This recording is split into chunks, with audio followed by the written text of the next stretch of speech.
Jelebu merupakan sebuah daerah di Negeri Sembilan yang terdiri daripada 8 mukim, iaitu Kuala Kelawang, Hulu Triang, Kenaboi, Pertang, Peradong, Hilir Triang dan Gelami Lemi. Pembukaan Jelebu berkait rapat dengan sejarah kedatangan orang Minangkabau yang terawal ke Semenanjung Malaysia.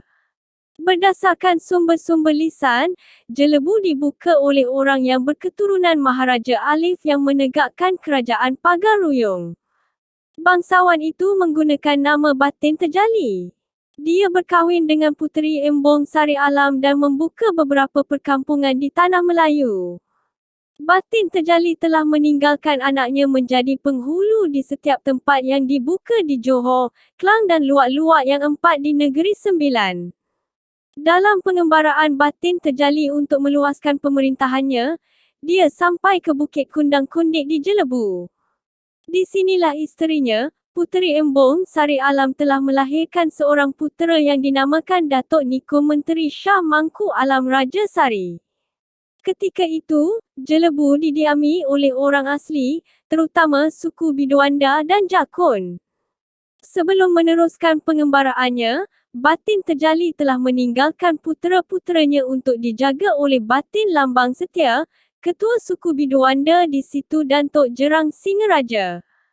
Dia berpesan supaya putera-puteranya dijadikan penghulu di situ apabila mereka telah dewasa. Orang asli itu benar-benar patuh pada janji mereka dan melaksanakan semua pesanan itu. Maka wujudlah pemerintahan kelana putera di Sungai Ujong, Johan Pahlawan Lela Perkasa di Johor dan Datuk Niko Menteri Shah Mangku Alam Sari di Jelebu. Sebelum Batin Terjali dan isterinya gaib, mereka telah memanggil semua anak dan kerabatnya yang memerintah di tanah besar ini berhimpun di suatu tempat, iaitu Bukit Pertemuan Raja-Raja. Dia ingin menetapkan adat dan peraturan pemerintahan dengan memberi penekanan lebih kepada pengekalan adat perpatih. Batin Terjali berwasiat kepada Datuk Niko Menteri Shah Mangku Alam Raja Sari, Batin Lambang Setia dan Tok Jerang Singaraja, supaya berusaha membuka negeri yang terdapat sebatang tongkat dan sedulang nasi. Untuk melaksanakan wasiat Batin Terjali, ketiga-tiga mereka keluar mencari tempat tersebut untuk diterokai. Akhirnya mereka berjaya menemui tempat itu dan menamakannya Kampung Kuala Dulang. Maka bermulalah penerokaan Jelebu oleh Datuk Niko Menteri Shah Mangku Alam Raja Sari, Batin Lambang Setia dan Tok Jerang Singaraja. Asal-usul nama Jelebu. Ketika itu kawasan Jelebu dikenali sebagai Sungai Lumut dan kemunculan nama Jelebu tidak dapat dipastikan. Ada cerita mengatakan Jelebu adalah nama seorang pemuda yang mati lemas di Sungai Teriang di kawasan itu. Dalam catatan Persatuan Sejarah Jelebu mengatakan ceritanya begini, nama Jelebu berasal dari dua kisah yang diceritakan secara lisan sejak dari dahulu hingga ke hari ini. Kisah pertama, pada suatu hari, Tok Batin Jelebu iaitu ketua suku kaum asli yang mendiami kawasan sekitar Sungai Lumut, sedang bekerja di ladangnya. Setelah berasa penat dia mengajak isterinya berehat sambil melihat pokok labu yang mereka tanam tumbuh dengan suburnya. Apabila hari menjelang petang isterinya mengajak Tok Jelebu pulang ke rumah. Tetapi kata Tok Jelebu dia hendak mandi dahulu di Sungai Lumut. Maka Tok Batin Jelebu pun turun ke dalam Sungai Lumut untuk mandi dan membersihkan dirinya. Sedang dia asyik mandi tiba-tiba hujan turun dengan lebat diikuti dengan kilat sabung menyabung. Dan dengan tiba-tiba sahaja maka air Sungai Lumut itu pun pasang. Tok Batin Jelebu tidak sempat naik ke darat dan beliau dihanyutkan oleh air sungai yang deras itu. Isteri Tok Batin Jelebu berasa risau kerana suaminya masih belum pulang ke rumah. Tambahan pula ketika itu hujan turun dengan lebatnya.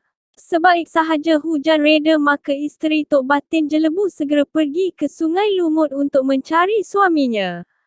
Namun setelah puas dicari dan dipanggil namanya, Tok Batin Jelebu seolah telah hilang gaib secara tiba-tiba. Berita hilangnya Tok Batin Jelebu cepat merebak di kalangan orang-orang asli di kawasan tersebut dan mereka keluar beramai-ramai untuk mencari namun tidak berjaya ditemui. Akhirnya mereka yakin bahawa Tok Batin Jelebu mati lemas di Sungai Lumut dan mayatnya dibawa arus. Sebagai mengenang nama Tok Batin Jelebu maka tempat itu dinamakan Jelebu. Kisah kedua pula ada kaitan dengan nama buah labu. Setelah Tok Batin Jelebu mati maka pokok labu yang ditanam di ladangnya tumbuh subur dan banyak mengeluarkan buah. Maka ramailah orang datang ke situ memungut buah labu tersebut. Mereka namakan tempat itu Jalan Labu, tetapi akhirnya bertukar menjadi Jelebu. Penempatan baru di kampung Kuala Dulang itu berkembang maju lalu Batin Lambang Setia menukarkan namanya kepada Batin Mahagalang. Pemerintahan Jelebu peringkat awal. Selepas kematian Batin Mahagalang, tampuk kuasa Jelebu berpindah kepada Datuk Niko Menteri Shah Mangku Alam Raja Sari dan Tok Jerang Singaraja. Apabila Datuk Niko Menteri Shah Mangku Alam Raja Sari meninggal dunia, Jelebu diperintah oleh anaknya yang bernama Kempai dan dibantu oleh Tok Jerang. Pemimpin baru itu mewarisi gelaran Datuk Niko Menteri Shah Mangku Alam Raja Sari. Semasa pemerintahan Raja Seli Kempai ramai orang Minangkabau datang ke Jelebu. Orang pertama tiba di sini ialah dua orang ulama istana yang bertanggungjawab mengislamkan penduduk daerah ini, iaitu Tok Kadi Padang Genting dan Khatib Mudim Sunat. Terdapat juga cerita lain yang mengatakan orang yang mula-mula datang ke Jelebu kononnya datang melalui segenting jalan bernama Langkap.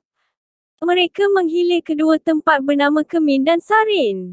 Di sana mereka bersemenda dengan orang Biduanda waris menteri dan waris umbi, iaitu penduduk asal di kedua-dua tempat itu. Dalam daftar nama undang atau penghulu Jelebu, orang yang dicatat sebagai penghulu pertama ialah Tok Gombak yang berasal dari Pagar Ruyung, kemudian disusuli oleh Tok Mentunggang dan Tok Moyang Saleh. Undang Jelebu yang pertama memakai gelaran Datuk Mandulika Menteri Akhir Zaman, Sultan Jelebu. Dalam daftar tersebut, dua tokoh yang teratas ialah Tok Gombak dan Tok Metunggang telah pun memakai gelaran penghulu Jelebu.